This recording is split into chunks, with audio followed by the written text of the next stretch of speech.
Welcome, Assemblyman Rendon. Thank you very much for coming in studio. It's a pleasure to have you in Studio C of Wallace Annenberg Hall. Thank you, Max. And congratulations on being the next Assembly Speaker. Thank you very much. So how does it feel to be the next Speaker of the California State Assembly succeeding Tony Atkins? It's exciting. It's an honor, but I know there's a tremendous amount of work ahead in the years ahead. And is this a job that came after you, or how did your name come about for this position? It's a little bit of both. I had some of my friends who are also colleagues who sort of encouraged me to pursue the job, but it was something that I've been interested in a while. It's been something that I've been interested in for a while. And in terms of the caucus officers, you're not even in the leadership of the caucus. How did you manage to either prevent other people from running, or how did you manage to get ahead of all of them in the polls? Through relationships. I was fortunate to have worked on the water bond last year, and through the water bond, the process that we used through the water bond was a brand new process, rather than just sort of going in the back room and negotiating the bond as most bonds had been written in the past. We actually went out. We did 18 public hearings throughout the state, as far south as Coachella, as far north as Redding and Eureka. And I think it was that process of going into people's districts, talking to them, talking to their constituents, wanting to hear from people in their districts, that sort of allowed me to build relationships with my colleagues. And in terms of the water bond, is what made it different the fact that it was an actual bond measure on the ballot of something of this great of importance? I think it was a couple of things. I think most importantly it was the process that we used. We kept saying throughout the water bond that we weren't going to include special projects, we weren't going to include pork. A lot of people didn't believe us. A lot of people kept saying no. The only way to get the necessary votes is to include special projects and pork. So that was very different. It was a bond completely comprised of competitive grants. But the other thing was the process that we followed. Going out and talking to people, going throughout the state was something that hadn't been done before. And in terms of the water bond specifically, while we're on the subject, are you happy with the way it's been put into place thus far, or the way the money's been used thus far? I am.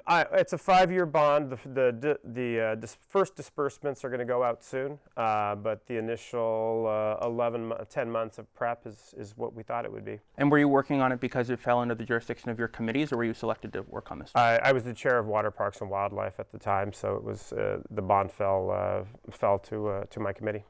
Okay, and in terms of going back to the speakership, you were elected in 2012 and you'll be in office until 2024.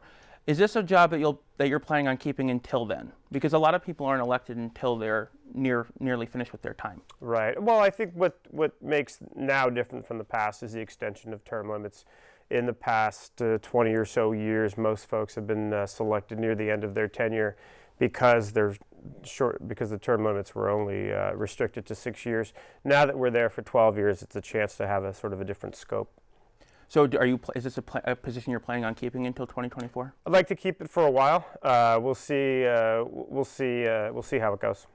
And do you believe that you'll have the support of your colleagues during your time? I have the support of my colleagues now, and I'm looking forward to working with them. It's difficult to tell what the future holds. And we're all aware of what's happening in the U.S. House with the whole leadership debacle on the Republican side and Kevin McCarthy bowing out, which does affect California. Did your leadership election take place like the way we're seeing it unfold in Washington, or was it a lot smoother? It's interesting to see that contrast, just from my limited experiences of 3 years in the legislature. It seems as though ours is much more of a private affair. These things sort of seem to happen within the caucus. They don't seem to play out in the media as much as they certainly have lately, as we've seen in Washington. And were you elected without any controversy? Was it a smooth vote? There were other folks who ran, other folks who were interested, but I think it was similar to other. I'm kind of a student of California political history, and it seemed to be a fairly typical race. And you talk about how the process is much different than Washington. Is one of the projects that you have that you would like to undertake as speaker is making this a little bit more public? The process itself, the process of selecting a speaker. Yeah. By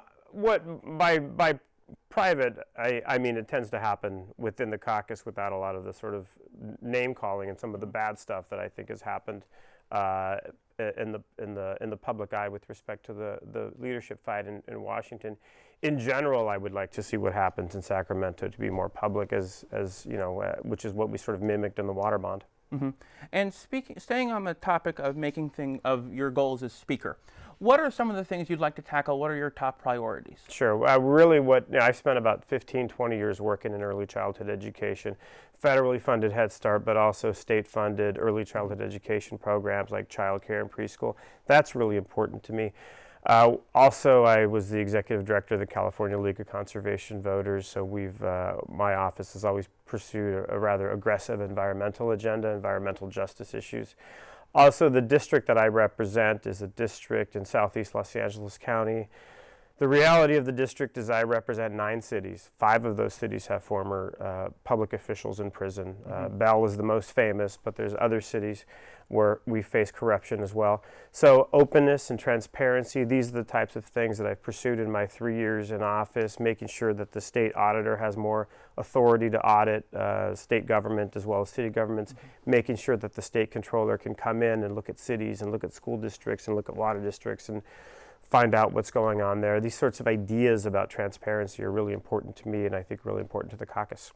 And so in terms of being part of your district, you represent Lakewood, Maywood, and that whole corridor down. What are you going to do to make sure that you don't alienate your constituents and that you're still a figure in the district and people don't think that you've become some big figure like what happened to Eric Cantor and he ended up losing his primary? Sure. No, it's important to talk about it. My legislative agenda has always been district focused. About 3 days ago, the governor signed my top legislative priority, which deals with the Los Angeles River. We've seen a tremendous amount of growth and rehabilitation in the river, along the river. Most of that has happened in the city of Los Angeles, some in the city of Long Beach. It's that middle section, that middle area that cuts through my district where we haven't seen a lot of development along the river. My top legislative priority this year was to introduce and pass a bill, and the governor signed it, which would create a community advisory board to work on the river and ask the community, what do you want the river to look like? Also to encourage the County of Los Angeles to develop a master plan for that part of the river. So it's those types of local legislation that are really important to me. A couple of years ago, the city of Maywood, for example, has been dealing with terrible problems relating to drinking water quality. So I had a piece of legislation 2 years ago that addressed that for the first time and brought an allocation of about $1 million to the city of Maywood so they could start to address those problems. So keeping an eye on the district, keeping a legislative agenda that's focused on the district is, I think, the way to address that. Great. And staying on the topic of openness, the California Supreme Court slated to hear the County of Los Angeles Board of Supervisors versus SC ACLU of Southern California. Would you, and that's regarding whether outside legal bills with information redacted are part of the California Public Records Act. Would you author legislation making legal bills part of the California Public Records Act? I don't know that I would author legislation relative to that. That would probably fall under the jurisdiction of whichever, maybe the Judicial Committee or something like that. I think it's important. Yes, it's important as long as certain information is redacted, for sure. Great. Thank you very much for joining us in the studio today, Speaker-designate Rendon. It was a pleasure. Thank you for watching the rest of this interview online, and you can stay tuned to Trail Mix at atvn.org and at atvn #TheCurrent.